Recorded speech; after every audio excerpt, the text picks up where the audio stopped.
రానున్న సార్వత్రిక ఎన్నికల్లో ఆంధ్రప్రదేశ్లో టీడీపీ కూటమి ఘన విజయం సాధించబోతుందని, వైసీపీ అభ్యర్థులు ఎట్టి పరిస్థితుల్లో ఒక్క రూపాయి కూడా ఖర్చు పెట్టుకోకండి, ఖర్చు పెట్టుకున్న ధనం అంతా మీకు వృధా అయినట్టే అంటూ కొంతమంది వైసీపీ నేతలే అభ్యర్థులకు సూచనలు చేస్తున్నారు.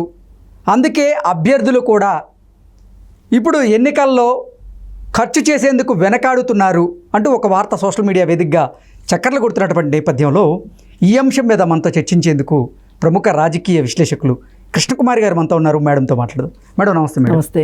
మేడం, సార్వత్రిక ఎన్నికలు దగ్గర పడుతున్న కొద్దీ వైసీపీ నాయకుల్లో ఓటమి భయం అనేది స్పష్టంగా కనపడుతోందని, రానున్న సార్వత్రిక ఎన్నికల్లో ఎట్టి పరిస్థితుల్లో టీడీపీ కూటమే అధికారంలోకి రాబోతోంది కాబట్టి వైసీపీ అభ్యర్థులారా, మీరు ఎన్నికల కోసం ఒక్క రూపాయి కూడా ఖర్చు పెట్టకండి, ఖర్చు పెట్టి వృధా చేసుకోకండి మీ ధనాన్ని అంటూ కొంతమంది వైసీపీ నేతలే వైసీపీ అభ్యర్థులకు సలహాలు సూచనలు ఇస్తున్నారు అంటూ ఒక వార్త సోషల్ మీడియాలో చక్కర్లు కొడుతూ ఉంది.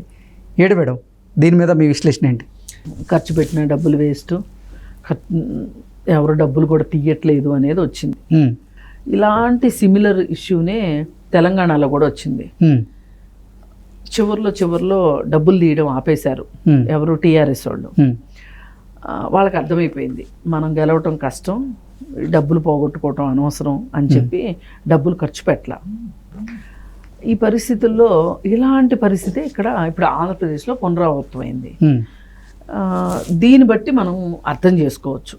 ఇప్పుడు గెలుస్తాము అనే నమ్మకం ఉంటే అప్పు చేసో సప్పు చేసో లేకపోతే ఎవరి దగ్గర పెట్టుబడులు పెట్టి, రాజకీయ పెట్టుబడులు అంటారు వీటిని, ముందస్తు పెట్టుబడులు తీసుకొని తర్వాత మీకు పనులు చేసి పెడతామని డబ్బులు తీసుకునే వాళ్ళు ఉంటారు.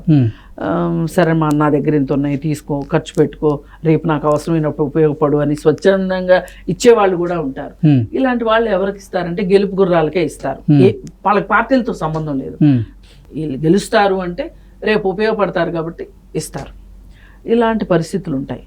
కానీ అలా కాకుండా ఈ వైసీపీ అభ్యర్థులు ఎవరైతే ఉన్నారో వాళ్ళ మొహంలో పూర్తిగా ఓటమి కళ కొట్టొచ్చినట్టుగా అనిపిస్తుంది. మరి ఇప్పుడు వాళ్ళు ఓడిపోతారు అని తెలిసిన తర్వాత ఓడిపోయేవాడిని భుజానేది ఎవరెత్తుకుంటారు చెప్పండి? ఉపయోగం ఉండాలి కదా. ఈ రాజకీయాలు, ఎన్నికలు ఇవన్నీ అంటేనే తూకం. ఇప్పుడు ఇద్దరు అభ్యర్థులు వెళ్తారు ఒక పార్టీలో, నాకు సీట్ ఇవ్వండి అంటే నాకు సీట్ ఇవ్వండి. ఒకళ్ళకి ప్రజాబలం ఉంటుంది, ఒకళ్ళకి ధనబలం ఉంటుంది. ఈ ప్రజాబలం ఉన్నవాడిని నీ దగ్గర డబ్బులు లేవు కాబట్టి నీకు సీట్ ఇవ్వం, కానీ నువ్వు ఈ డబ్బులు ఉన్నోడికి సపోర్ట్ చేయి, రేపొద్దున నీకు ఏదైనా మేము చూసుకుంటాం నిన్ను అని చెప్పి ఇట్లా షిఫ్ట్ చేస్తారు తప్పితే ఈ డబ్బులున్నోడిని, ఈ ప్రజాబలం ఉన్నోడికి నువ్వు సపోర్ట్ చెయ్యి అంటే చెయ్యరు. ఒకప్పుడు ఉండేది ఇలాంటి పరిస్థితి, కానీ ఇప్పుడు అలా చెయ్యట్లా. ఇవాళ డబ్బులున్నోడిదే రాజ్యం, డబ్బులున్నోడే ఎన్నికల్లో ఉండాలి, డబ్బులున్నోడికే సీట్లు, ఎంట్రీ డోర్ తీసేది డబ్బులున్నోడికే అన్నట్లు తయారైపోయిన తర్వాత ఇప్పుడు మనం వీటిని మార్చాలనేది కాదు మన ఉద్దేశం. మార్చాలని మనం అనుకుంటాం పాజిటివ్ ధోరణిలో, కానీ మారే పరిస్థితులు అయితే ప్రస్తుతానికి అయితే లేవు. ఈ పరిస్థితుల్లో వీళ్ళు ఏం చేస్తున్నారు? ఇప్పుడు ఖర్చు పెడతాం, బాగుంది, రేపు అధికారం రాకపోతే మనకి రికవరీ ఎట్లా? రికవరీ రాదుగా.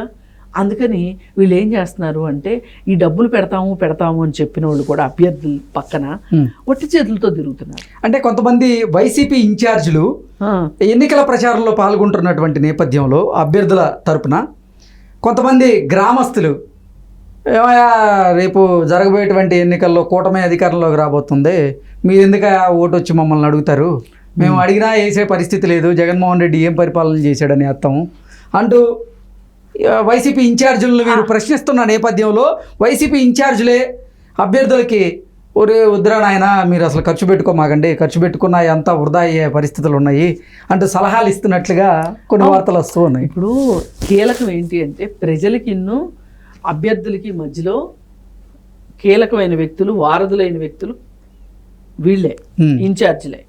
ఈ ఇన్ఛార్జీల చేతుల్లోనే అన్నీ ఉంటాయి. ఇప్పుడు అభ్యర్థులు ఇన్ఛార్జీల చేతికే డబ్బులు ఇస్తారు, ఈ ఇన్ఛార్జీలే ప్రజలకు పంచి పెడతారు. అందుకని ఈ ఇన్ఛార్జీలే చెప్పారనుకో డబ్బులే వద్దు అని, ఇంకేముంటుంది చెప్పండి? అయోమయం, గందరగోళం అదే జరుగుతుంది వాళ్ళ ఆంధ్రప్రదేశ్లో. వైసీపీ అభ్యర్థులు ఇవాళ ఒక నిరాశలో ఉన్నారు. పైగా ఈ ఇన్ఛార్జీలు చెప్పటమే కాకుండా ఈ అభ్యర్థుల చుట్టుపక్కల నేను ఇందాక అన్నాను పెట్టుబడులు పెట్టేవాళ్ళని, ఆ పెట్టుబడులు పెట్టే బ్యాచ్ కూడా తిరుగుతుంటది.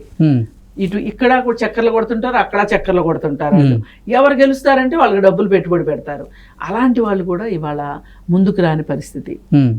ఇప్పుడు అట్లాంటి వాళ్ళు డబ్బులు తీసుకొచ్చి ఇస్తేనే కదా అభ్యర్థులు అందరూ అభ్యర్థి 20 కోట్లు ఖర్చు పెట్టాడు, 30 కోట్లు ఖర్చు పెట్టాడంటే వాడి ఇంట్లో తీసుకొచ్చి ఖర్చు పెడతాడా?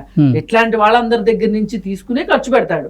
ఖర్చు పెట్టి రేపు వచ్చిన తర్వాత మీకు పనులు ఇస్తాను, మీకు కాంట్రాక్ట్లు ఇస్తాను, మీకు అది చేస్తాను, మీకు ఇది చేస్తాను, అది ఇది కాదంటే అడ్డగోలుగా ప్రభుత్వ భూములు కూడా ఇచ్చేస్తాను అని చెప్తారు. ఇస్తున్నారు కూడా కదా, ఇవ్వకపోతే అనుకోవచ్చు మనం ఏదో కొత్త విషయాలు చెప్తున్నాం అనుకుంటాను. అందుకని అలాంటి పరిస్థితి ఇవాళ ఆంధ్రప్రదేశ్లో నెలకొన్నది కాబట్టి క్లారిటీ వచ్చేసింది. సరే ఇప్పుడు వెనక్కి వెళ్ళలేము, ముందుకే వెళ్ళాలి. ఏదో నామమాత్రంగా ఎలక్షన్స్ కానిచ్చేసేసి తూతు మంత్రం చేసేసేసి ఇందులోంచి బయటపడిపోతే చాలరా బ్రతుకు జీవుడా, బతుకుంటే బల్సాగు తినొచ్చు అన్నట్లు తయారైపోయారు ఈ అభ్యర్థులు. అందుకని ఖర్చు పెట్టట్లా. సేమ్ సీను నేను మళ్ళీ మళ్ళీ చెప్తున్నా, అసలు చాలా కంపారిజన్ ఉంది ఆ రాష్ట్రానికి ఈ రాష్ట్రానికి.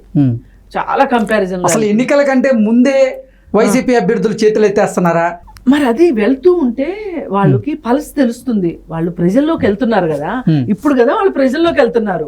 ఆ మధ్య ఒకసారి మీకు గుర్తుందా, ఇంటింటికి వైసీపీ అని చెప్పి గడప గడపకి వైసీపీ అని వెళ్తే తరివారు. ఏం చేశారు? ఇన్నాళ్ళు ఎక్కడున్నారు మీరు, ఏం చేస్తారంటే తరిమి కొడితే వెళ్ళిపోయారు. మళ్ళీ ఇప్పుడు వచ్చారు, మళ్ళీ ఇప్పుడు అదే పరిస్థితి. ఈ 5 ఏళ్ళు కనిపించకుండా ఎక్కడికి పోయావు నువ్వు అని చెప్పి అడుగుతున్నారని చెప్పి వీళ్ళకి అర్థమైపోయింది. ప్రజలు ఎలక్షన్లు వచ్చేటప్పుడు కూడా మధ్యలో కోపంగా ఉన్నారు. ఇప్పుడైనా మన మీద ఏమన్నా ఆశ పెంచుకుంటారేమో అనుకుంటే ఇప్పుడు కూడా మన మీద ఆశ పెంచుకోవట్లేదు. కాబట్టి మనం ఓడిపోవటం తథ్యం అని వాళ్ళే నిర్ణయించేసుకుని అధినాయకుడికి చెప్పడానికి భయం వేసి